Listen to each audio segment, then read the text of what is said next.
Welcome to the Knowledge for Men show. Your life will never be the same. Your level of success will seldom exceed your level of personal development. I want to die empty of regret. I want to die empty of my best work. We don't understand who we are. Instead, we're living out somebody else's narrative. What one man can do, another man can do. If it's been done, it can be done again. Being yourself and being your truest, most authentic self in every moment. If it scares you or makes you a little afraid, do it. Follow your heart and your gut. The first stage, I think, is finding you, like finding out who I am today. Stuff will not work. You will have things that fail. Success is when you're a happy, fulfilled person. How do you define success? It's your life, and you are the creator of the movie script that is your life story. So many of you over the last 3 months have been asking me questions through email about not just becoming a stronger grounded man, but also about how I built my online freedom business. You see, I used to be broke, sleeping on my brother's couch with only $15 to my name, to now having a top-ranked men's podcast on iTunes. I'm a 3-time Amazon best-selling author. I sell out events where men come from around the world to attend my powerful trainings, and I'm working with amazing clients one-on-one. I share exactly what I would do if I was going to start over in this free training on becoming an influencer at kfminfluence.com. Again, that's kfminfluence.com. This will get you in the game, save you thousands of dollars and hundreds of hours of trying to figure all of this out on your own. This is the stuff people charge for, but I'm giving it to you for free at kfminfluence.com. Guys, welcome to the show. I'm here with Kamal Ravikant. He is the author of Live Your Truth and also Love Yourself Like Your Life Depends on It. And he's had a successful career working with some of the brightest minds in the Silicon Valley startup scene, now in New York, doing some incredible work. Kamal, I'm really happy to have you here on the show.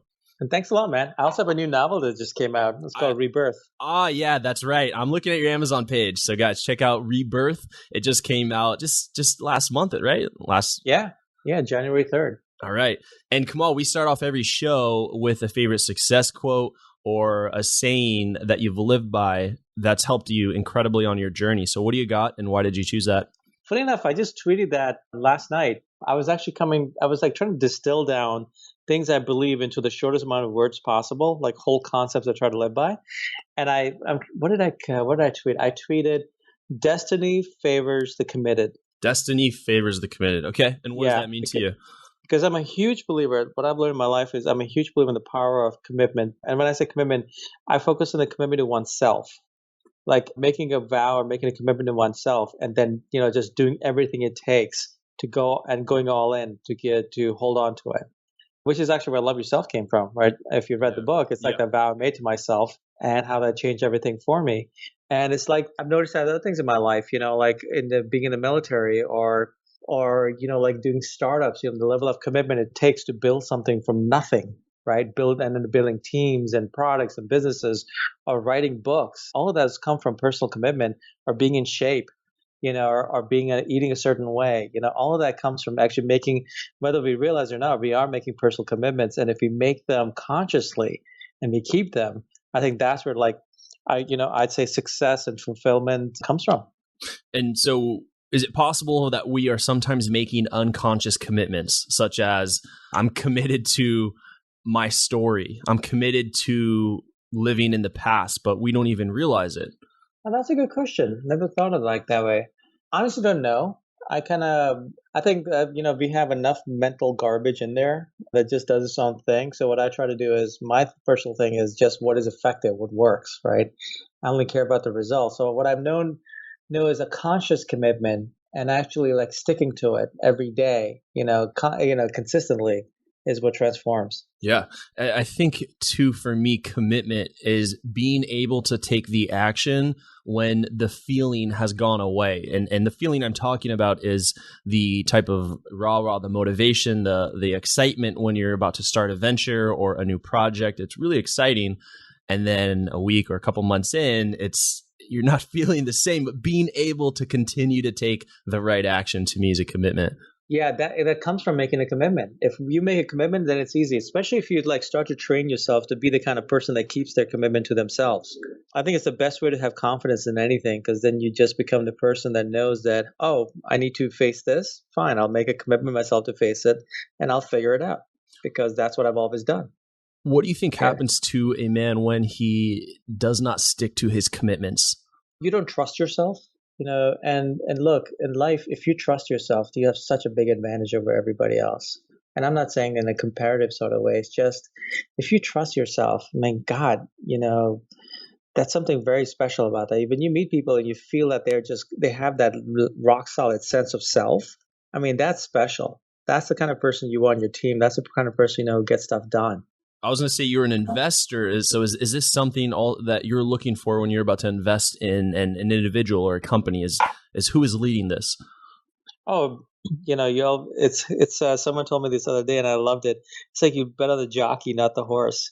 It's like the best investors, you always talk to them, they bet on the team. Ideas are a dime a dozen, man. It's so funny when people still reach out and say, I have the best idea. I love it, but I have $1 billion idea. You're going to make $1 billion. I just need someone to do it. It's, you'd be amazed how many times I hear that. It's just like, I'm like, no, it's anymore. There is no original idea. There's just permutations on the original idea, whatever it was. But what it is the consistent day in, day out execution of failing and getting up and iterating and figuring things out and making mistakes and fixing them, and every day in, day out, growing. That's what you invest in. So you invest in the teams, you invest in the people. So now you also look for other things like the team, plus the idea, plus the market and so forth. But like, for example, but then sometimes you will happily invest in a team. Like if Elon Musk came to me tomorrow and said, "Hey, listen, I need $1 million for some stupid idea." I'll be like, "Here, can I write you a check fast enough? Can I give you $2 million?" Right? So it's like you don't care what the idea is. It's Elon Musk. I mean, if there's anyone who's going to have a chance to pull it off, it's him. Absolutely. Right? Where do we draw that line of commitment and time to go back to the drawing board and try something different here? Well, commitment in startup world, you're always iterating. Often the product you set out to build is not the product that makes you successful. Like the Instagram guys, they used to sit a few desks away from me when I was building my last company. And they built this app called Bourbon, and it had all these bells and whistles, and they spent a lot of time building it. And it was doing okay, but it was never like getting the kind of traction you need to succeed.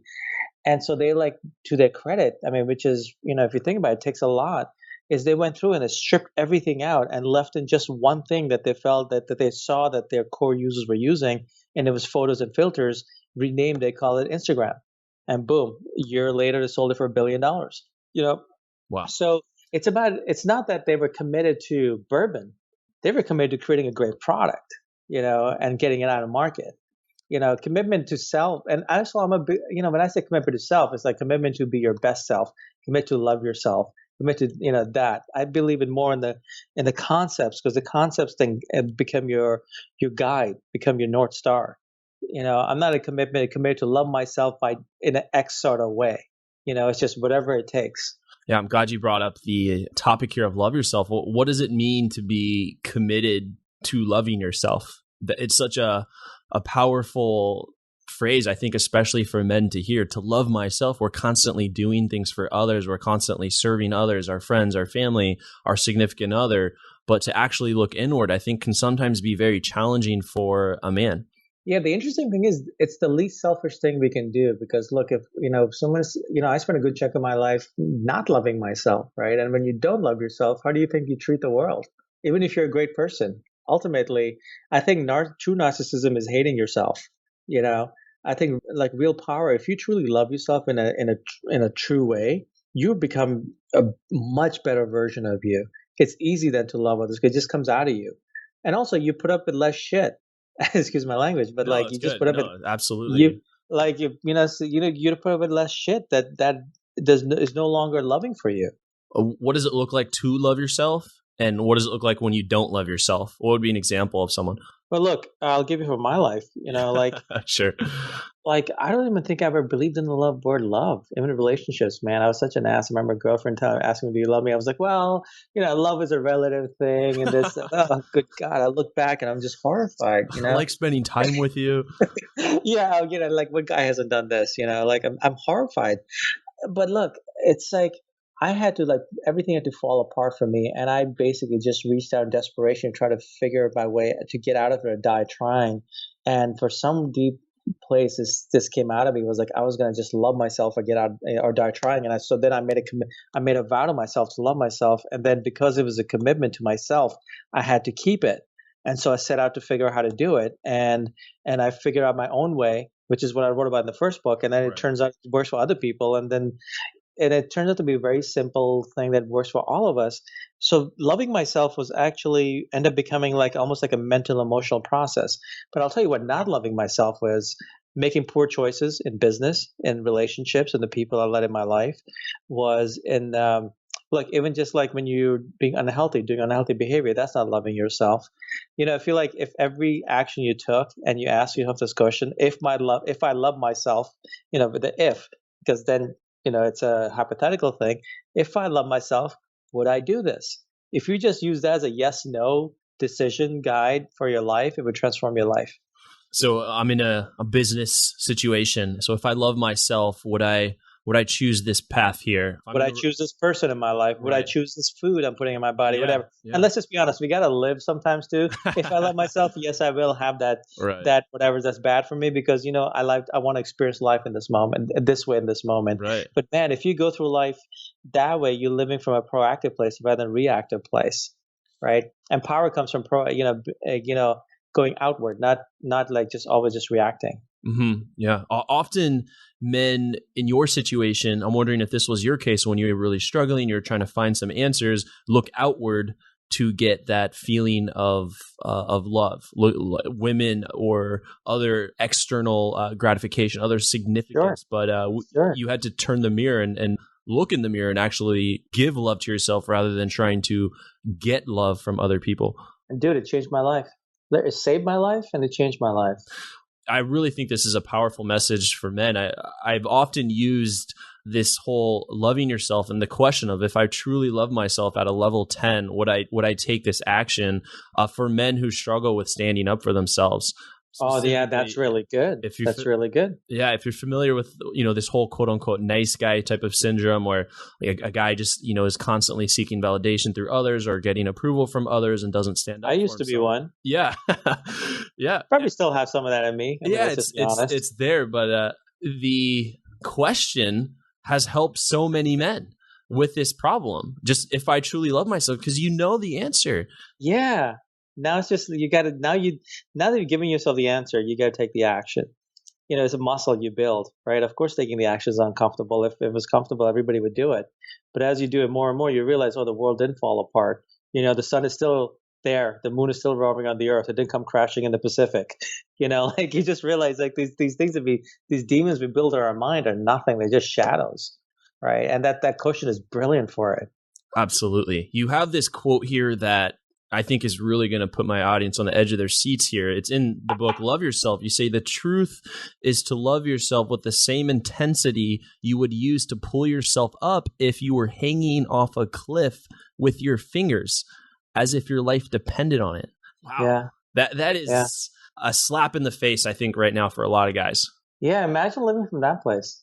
What is possible in that place? What is not possible? What is not possible is another way to look at it. Literally. Because also, I basically did it from that place because I was in a bad place in my life, and it saved me. But what it also showed me was just how quickly my inside changed and how quickly my life changed because of it, right? And so I'll be honest, I get lazy and I don't do it with that. I'm not that hanging off a cliff. But you know what? Sometimes, my life starts to show that I'm not, and I go back into it and I recommit and then I go at it. And each time it just works and it makes me better and better. You never fall back, I think, to where you were before because you've just been like, like what they say, a mind once expanded never contracts fully. Yeah. It's the same thing, but you just you expand more, you expand more, you expand more.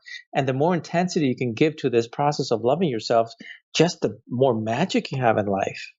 I think we pay a lot of lip service to a lot of things in our life, right? You can't turn on any social media or any media for that matter without all these lip service things versus, every magazine is how to have a six pack every month. Like there's 12 different ways to have a six pack for 35 years per year. Like, no, it's like, just here's what you do. You just eat, you work out, you do this. It's just, but the more intensity you do it, the faster you're going to have the results and the better you're going to be over time.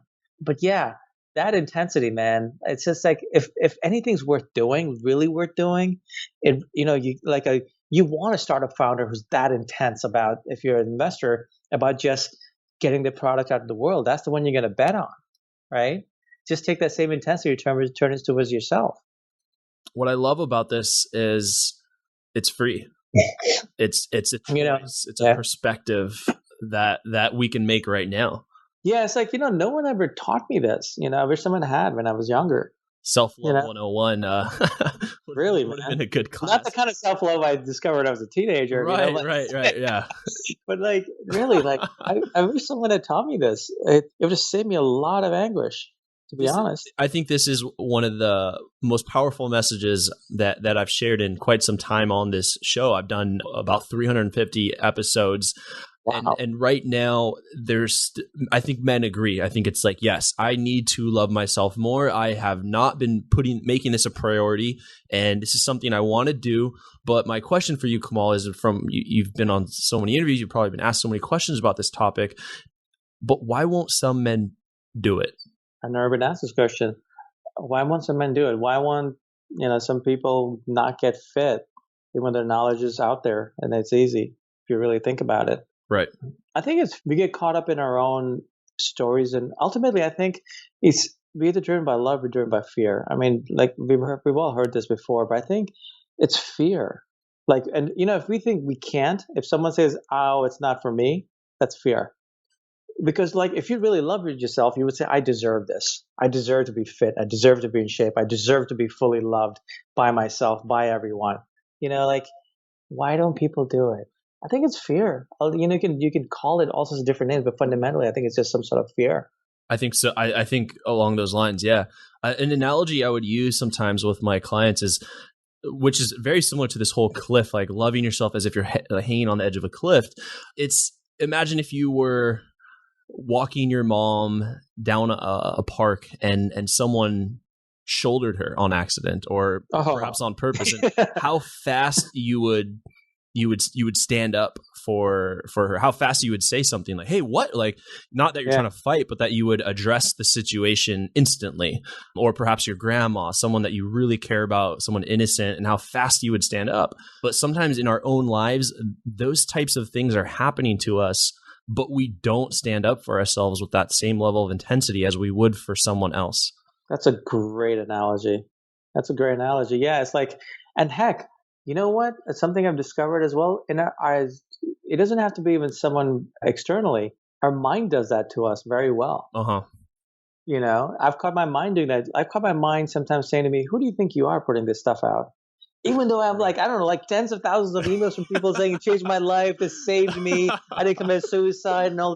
I still deal with that. I love, not that I'm hearing that those people are saying that, but I love hearing that here you are. I think your book has some of the most reviews I have seen on Amazon. All right, I'm on it right now, just real quick. 2,300 reviews. Most people have, in the 500. I'm not trying to rate your book by the quality of reviews here, but that for you to say, I'm still challenged with putting out content, but here you are, this very successful author. I think it says a lot about resistance. Yeah, the war of art. I think it's even that. Stephen Pressfield is brilliant. Yeah. I think it's the nature of the mind, or at least look, I'm working against a lifetime of conditioning, right?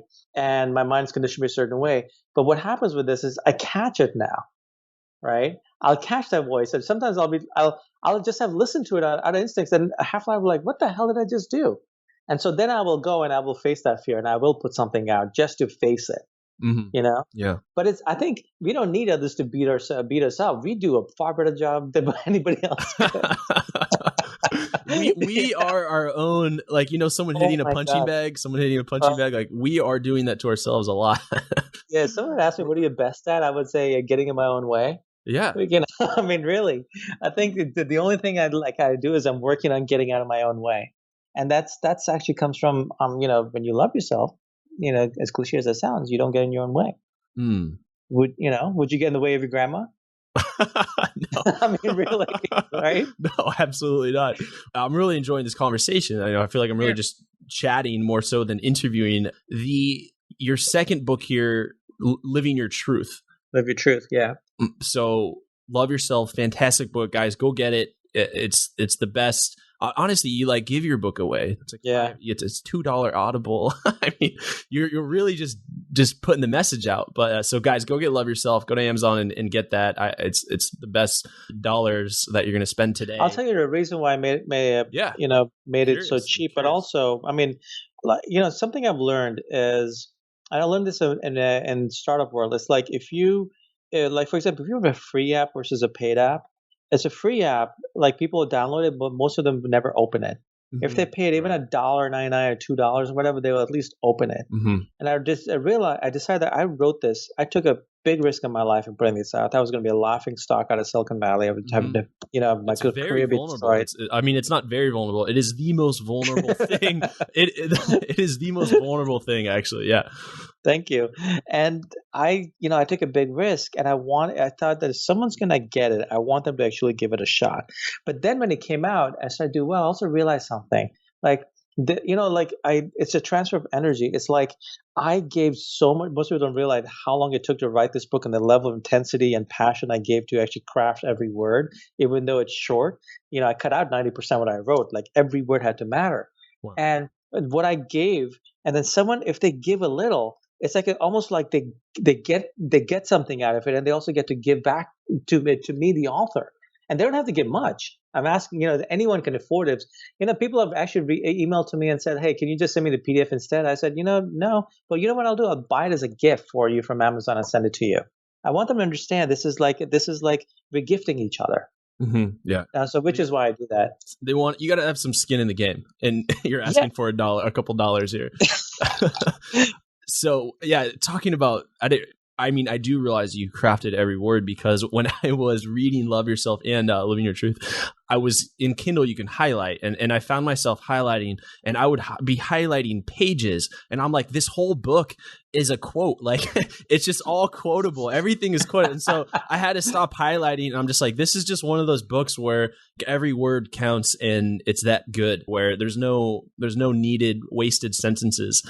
Anyways, guys, go get Love Yourself. Talking now about, you talked about how vulnerable you had to be to write Love Yourself, which I think was a part of Living Your Truth. Yeah, you're absolutely right. So I think this is another touching point for men, which is vulnerability being viewed as like putting yourself out there. You exposed yourself. You showed up naked and let your entire community, let alone the world, see who you are behind perhaps a mask that you may have been wearing. Yeah, the irony is that's where the power is, man. We think we got to be like this macho whore, I'm killing it, what a thing. In the end, everyone's scared. Everyone's, just trying to figure it out. Like no one's got it figured out. At least I've never met them. And if you're just honest about that and you're just sharing who you are, I think, that's the irony. That's where the power is. I think that's great relationship advice too. Do you think that's an old model? You talked about, we think we have to have it all figured out as men. We have to kind of do that analogy of like, I'm not going to ask for directions kind of thing. Like I got it figured out. I don't need help. Well, it's nice to figure out things on your own, but let's just be honest. If we're honest with ourselves, none of us are like geniuses in every area of our life. Uh-huh. You can be genius in one or two areas of your life, but and I'm not a fan of like people who just come and vomit their entire life all over you, say, this is everything that's ever happened to me. And they just like list it. That's not vulnerability. That's just regurgitating facts, right? I think vulnerability is like, and honestly, I didn't even know that word. Obviously I know the word in the English language, but I didn't, when I wrote it, it was me just being honest, but honest about what mattered. Honesty is not just listing facts. Honesty is sharing your truth, like who you really are, what you stand for, what you're about, what you've learned in life. That's honesty. It's not, let me just share every day. Let me share my journals with you. That stuff drives me nuts. When people say, look, I'm being vulnerable. No, you're just vomiting over someone. Does that make sense? It does. I want to throw this quote in here that you write in Living Your Truth. You say, now I know what success is. Living your truth, sharing it. Yeah. It's changed my life. So if I'm out of alignment, perhaps in my work, I'm doing something I don't want to be doing, or the ladder I'm climbing is not aligned with my truth, what impact is that going to have on a man? I'll tell you what have on your, your sense of fulfillment, which you'll have far less. And I think when you're fulfilled I think fulfillment is a metric to go for, not happiness, because happiness can be almost like a biochemical reaction. Mm-hmm. But fulfillment comes from actually like truly like being who you are, living like life on your terms. And when you do that, things just work. Things just happen. It's not easy, but like, like for example, like most people don't know is, so I'm come from the startup world, right? I've been building startups for a long time, but most people don't know is for over a decade and a half, I was also writing and rewriting obsessively and submitting stuff to publishers and agents and getting rejected for like a decade and a half. Wow. This I did not know. This is good. Yeah. I mean, like, and I would like I would write and I would send off and I would get all these rejection letters and I'd be miserable for a couple of weeks. And I'd be like, and look, I did it for so long, but no success, right? People are like, what are you doing? People going out partying and I'm at home at night, like reading Hemingway and trying to take him apart, see what he does, right? And but this was something that mattered to me. Right. And it was like a personal commitment. And to the end, I got to the point I was like, you know what? I'm just going to get better and better until one day they're going to chase me. But, it took a long time to get there. I'm here. I'm actually starting to experience it now. But, it was so worth it. I sometimes look back at that guy, like, I'm like, my God, that took a level of insanity to have that level of commitment. But, something I've learned, the best entrepreneurs, they're the same way. You meet any great artist, any great actor, Mm-hmm. You can have success once or twice, but to have it consistently, that takes craft, that takes passion, that takes like a lot of, you don't see the work that went into it. You just see someone on stage playing the guitar. You have no idea about that. No social life as a teenager, locked in the garage, just practicing, Yeah. Yeah. And it's like Malcolm Gladwell's The 10,000 Hours, and before you ever hear about them. Yeah. Yeah. Why was I telling you that story? I'm sorry. I've had a long day. There was a reason for it. We were talking about living your truth and sharing it. And we were talking also about how what happens if a man is, doing work or he's out of alignment and he's not living his truth. So like, look, I was doing it for a long time, but I didn't see any success from it. The success came much later, but I continued at it, right? Because it was something that was important to me. And so I was looking back, I was actually like, I had to write, but you know what? What I didn't have, I had to live life to have something really real to write about, which was I had to fail massively and lose everything, and which is where Love Yourself came from. Wow. So I have this quote right above my computer here, and you just really hit it hard there. You said, you're struggling to write, but what made me a better writer is I had to live life. And there's this quote by Benjamin Franklin. He says, if you would not be forgotten as soon as you are dead and rotten, either write things worth reading or do things worth writing. Yeah. So you have to do things in your life that would enable you to write about something, rather than forcing yourself to write and create something. Just go and live and experience life. Yeah, and if you're not, sometimes we have, life just is like we have to pay bills. We're stuck in places where we're not doing what we're really fulfilled by. Uh-huh. But we can always look. We live in we live in the freest society that has existed anyway. We live in a free society. There are options. There is opportunity, and we can actually go out and do things even on the side and create it for ourselves to the point. So then we can actually shift our lives towards that. Mm-hmm. So we live in the best time in human history to do that. I mean, a few hundred years ago, we'd all be living in little villages, and that would be it. Yeah. Or like what? We get an industrial revolution and we go like work in the cities and die of like black lung disease or whatever, or be in wars that were, world wars. Good God, someone right? makes a mistake and he's telling you to charge a field of bullets and bombs, and that's a reality. Yeah, so I think like in our society, like this is like the best time to be alive because we have options, and it's up to us to create them. It's up to us to take them, right? And the path isn't always easy. Like, look, if it was easy, it's like anything. Why isn't everyone chiseled? Because it takes work. Right. It takes commitment. It's not easy. I mean, it's like, it doesn't feel good to go to the gym in the beginning. After a while, when you do it for a while, it feels great. But like, it's the same thing in all of this, but it's so worth it. So I think if someone's somewhere where they're not fulfilled, it's best you're living in the best time in human history to actually do something about it and become fulfilled. Very, very good.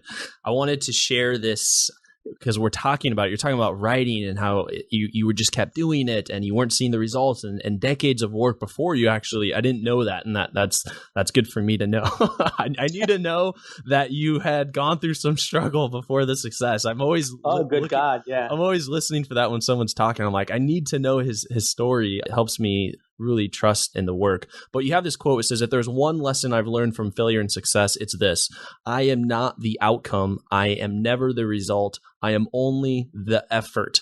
Yep. And that changes the game. The game. It's like you're free to create. You're free to do. You're not guaranteed this outcome because you did something. You know, I actually read a quote last night, which I was like, "Oh my God, I love this." It was last night before. It was by a former Navy SEAL officer, and he said there was saying in the SEAL teams, "There is no perfect, only perfect effort." I was like, "Oh, that's so good," because really, all you can do is do your best, right? Give your best effort in the moment and whatever you're at, and that came from actually, that lesson for me came from building companies, man. Like you could build the best product in the world, but then the next day 9/11 happens. Is that, all you could do is you can't control that. All you can control is what you put out to the world, what you get, what you do, right? And usually if you continue that over time, you will have success, because it may not be one thing or the second thing, but eventually it will. If there's something will hit. But if we start to realize that, enjoy the what they say, enjoy the process. Right. It's like when I write something, I sit back and I look at what I've written. I'm like, my God, that feeling, man, that feeling is the best. And I had to actually enjoy that feeling before I finally had some success as a writer, because otherwise I would have given away. I would have stopped like over a decade ago. And Love Yourself would never have been written. Wow. Wow. Yeah. And it forces you to be present, to focus on right now, because that's all there is. And when you're doing that, you can often do your best. And also because the success of a failure of something you put out does not define you. What defines you is the person who actually created it. Right. So you can make you become, or is that what you're saying? Yeah, the person who the journey, the person you become, but also the person who's creating this, right? That's who you are. Like when you put on the world, the world responds in all interesting ways. I had no idea that Love Yourself was going to be that successful, dude. I really thought it was just me buying copies to give to my friends. I swear to you, like I had no idea. Did you? I think if I did, Did you write it for yourself? No, I wrote it to shut people up, because I was telling people about what I did. Then I had to repeat the story to everyone, then they would help them. And then it was literally like I got tired of telling the same story. Right. And then they ask how you did it and all this, and then you're just like, all right, here. It's so funny, man. I learned to someone, they're like, "Can you give me a synopsis of the book?" I'm like, "Yeah, it's Love Yourself Like Your Life Depends on It." And they're like, "Well, what do you have to do for it?" I'm like, "Read the book." Like I read the books. I don't have to answer these questions. I mean, I wrote the books. Do you carry books in your back pocket? You're like, here, I carry these with me in case this happens. No, I say, listen, go buy on Amazon. It's really cheap on purpose. This has been a fantastic episode. I want to dive into the knowledge round. Just want to ask you a few more rapid fire questions. Just kind of gut what comes to your mind and just share. Have you ever wanted to become a highly paid online thought leader in your space? Have you ever wanted to be an author and get that book out?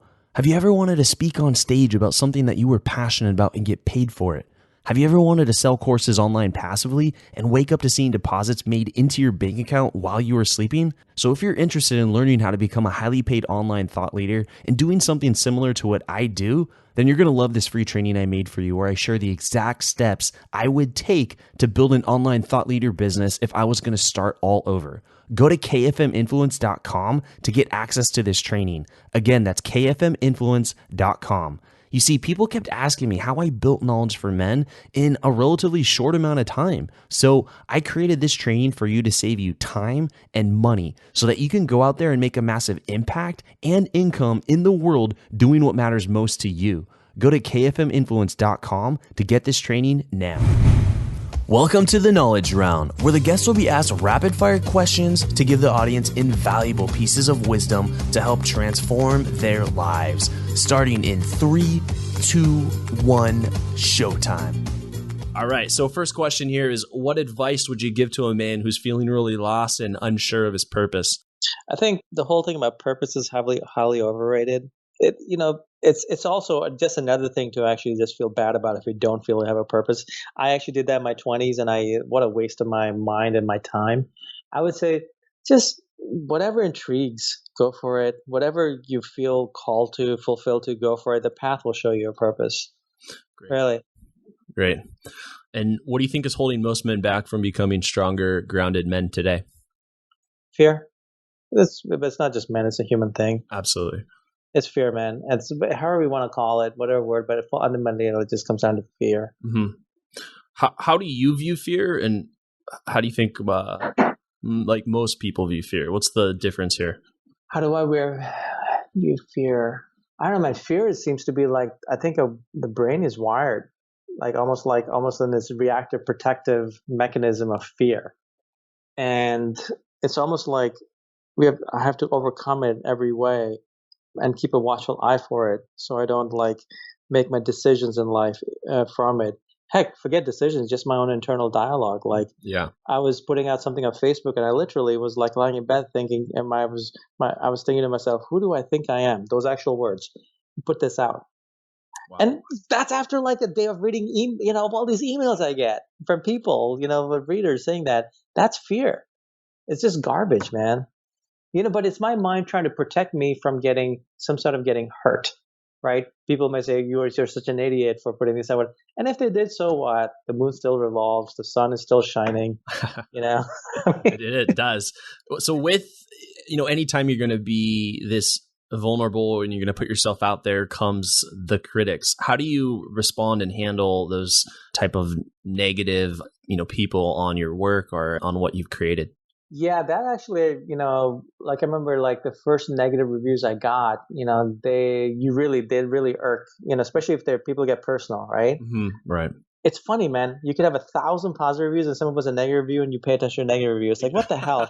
So what I've actually learned is not to look at the negative reviews, because I know what I put out to the world. I know where it came from. I know the place it came from. It was actually a place of just pure giving and sharing and taking a big risk. Uh-huh. And if someone can't handle that, too bad for them. Really, they're coming from their own. It's the best advice a friend of mine ever gave me was just as simple, man. Who was it? Taylor Swift or something? Haters gonna hate. I thought you were going to quote Gandhi. You quoted Taylor Swift. All right, that might be a first. I might put that on the blog post. Taylor Swift, haters going to hate. Haters going to hate. I'll put a link to her music video.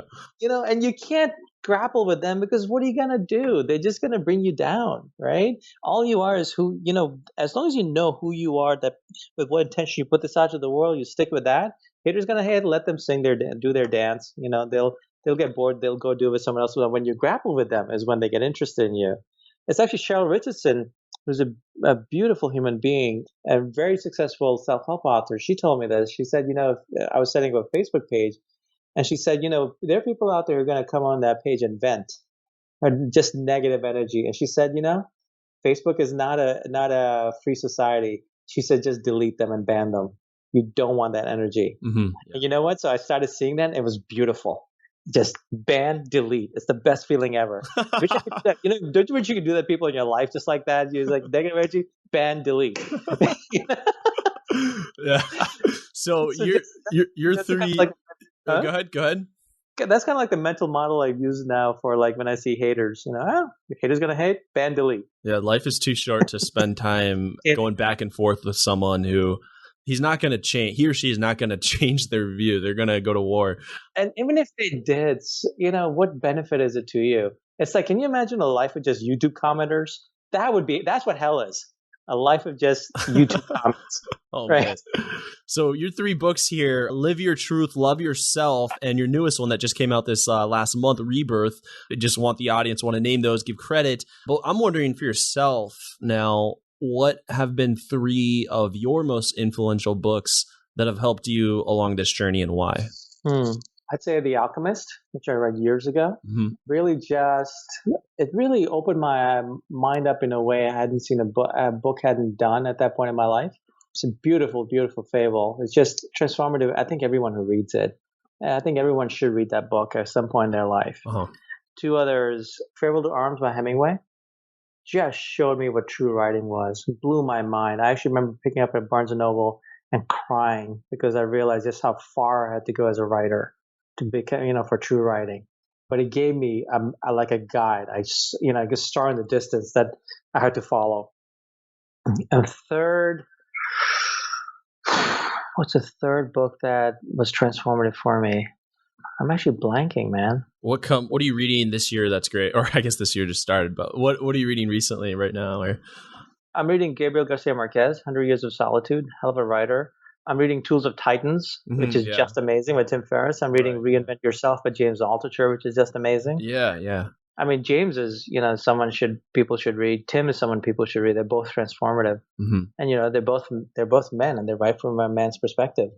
I think that's also important, is a lot of these things that are important, usually in media and books, are written from a woman's perspective. So we can't identify with them in such a way.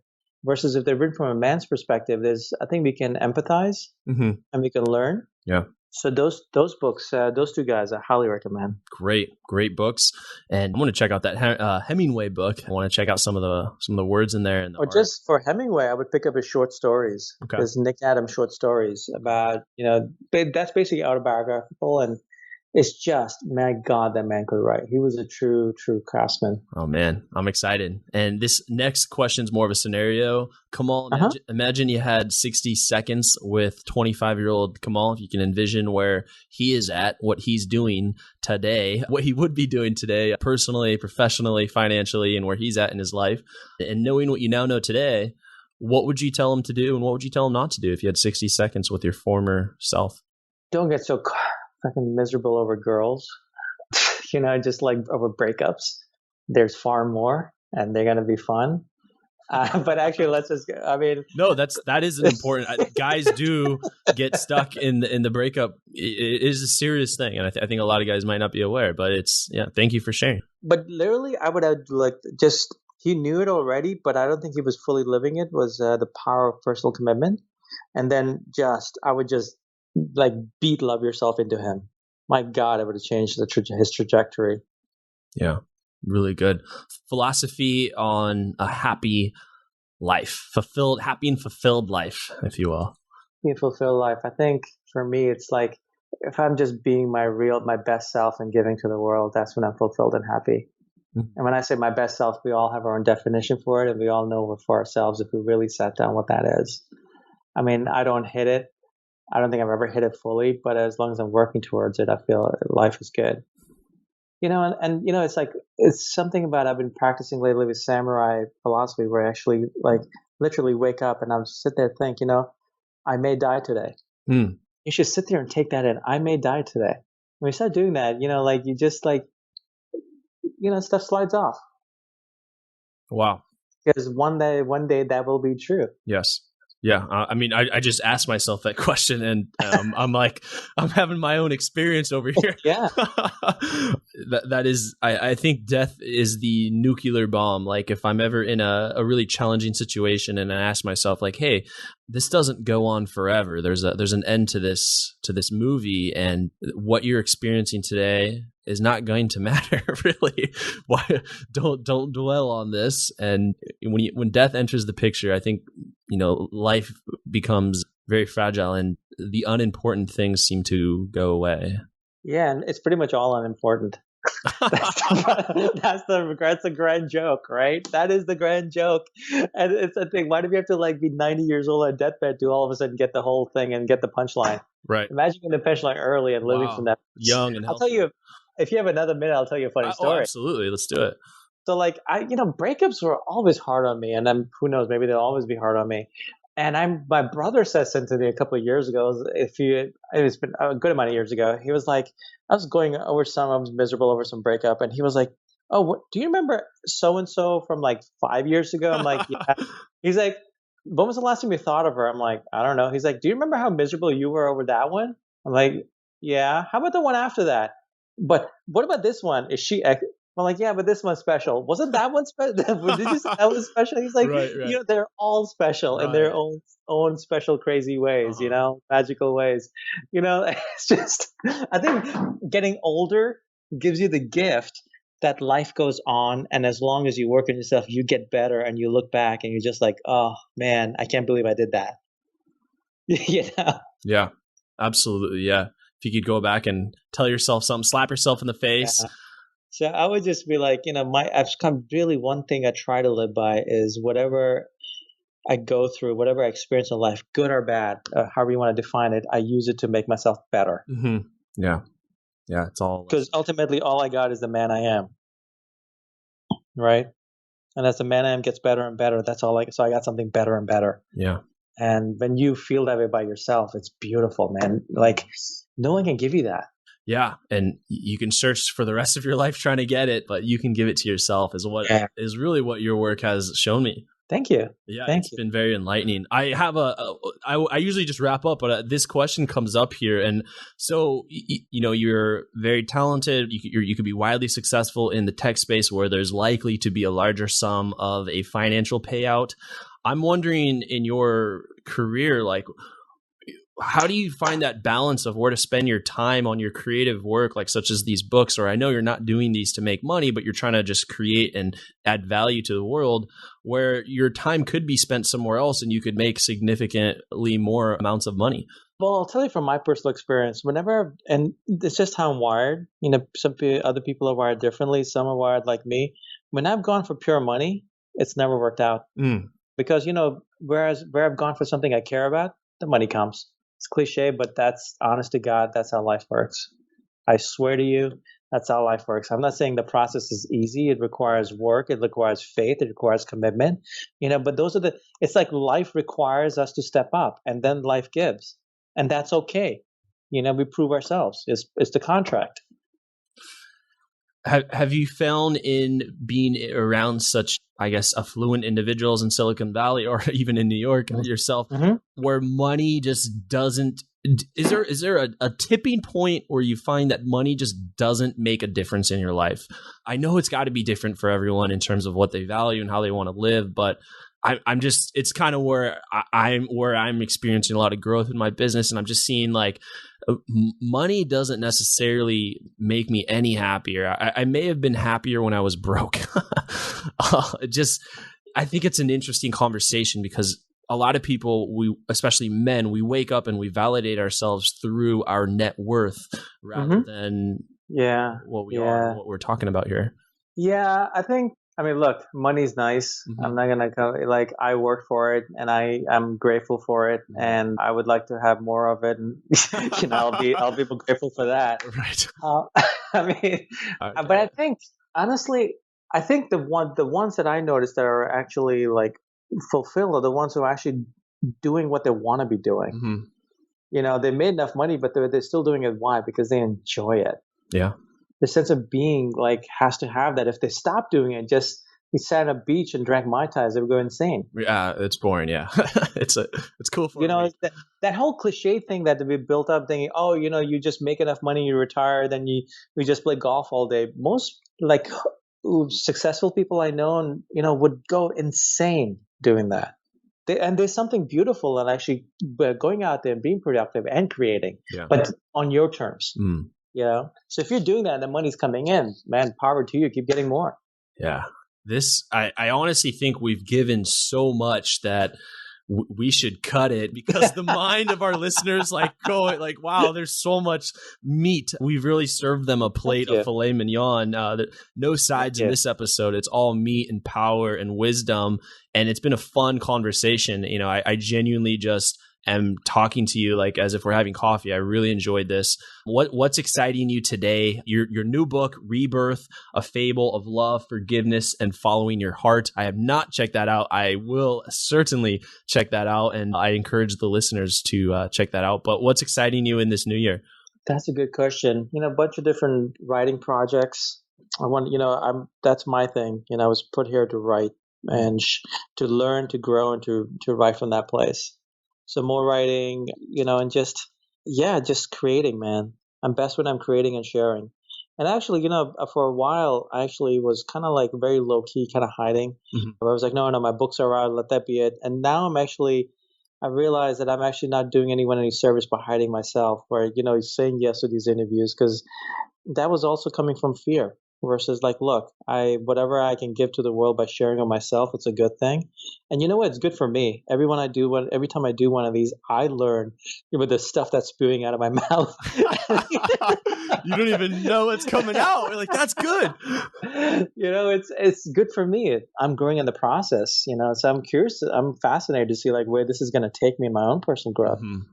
Absolutely. Well, I can tell you certainly that your work has had a huge impact on myself, and I have coached hundreds of men, and I have used that quote of if you truly loved yourself at a level 10, what would you do? And I get guys to do incredible things in their business, in their relationships, and in my own life. It's guided me. It doesn't fail. It does not fail you to ask yourself that question. So Kamal, you played a huge role in my growth and in the lives of the men that I work with. And yeah, so for the audience, I've said it many times, go to Amazon, Kamal Ravikant, and that's Kamal Ravikant, Ravikant. Also, do you want founderzen.com? Is that the best place to kind of see? You do blogs there? That's my blog. I post on there once every 2 months. Cool. Yeah, it's not that often. Yeah. All right. So, it's there, guys. Founderzen.com. But mainly go get the books. And Kamal, thank you so much for your time. I'm so glad that we made this happen today. And so am I. Great. Thank you for listening to the Knowledge for Men podcast. Hundreds of interviews and millions of downloads later, we're continuing to build an international movement, and we're just getting started. So if you enjoyed this episode, go ahead and leave a helpful review in iTunes, because it really helps the podcast grow so we can impact even more men in the world who need this. Guys, this is all about living with purpose, where every day you only do things that matter to you. You wake up, live with purpose, and take massive action towards the life you want. And always remember, love the life you have while creating the life of your dreams. Go to kfmfree.com to get a surprise bonus I've made for my listeners. Again, that's kfmfree.com for something that's changed my life, and I'm offering it to you for free. Also, check out my Amazon best-selling books that I've written for you to help you crush life at kfmauthor.com. Again, that's kfmauthor.com to see all the books I've created to help you break through in life. This is your host, Andrew Farabee, founder of knowledgeformen.com, and I'll see you in the next episode.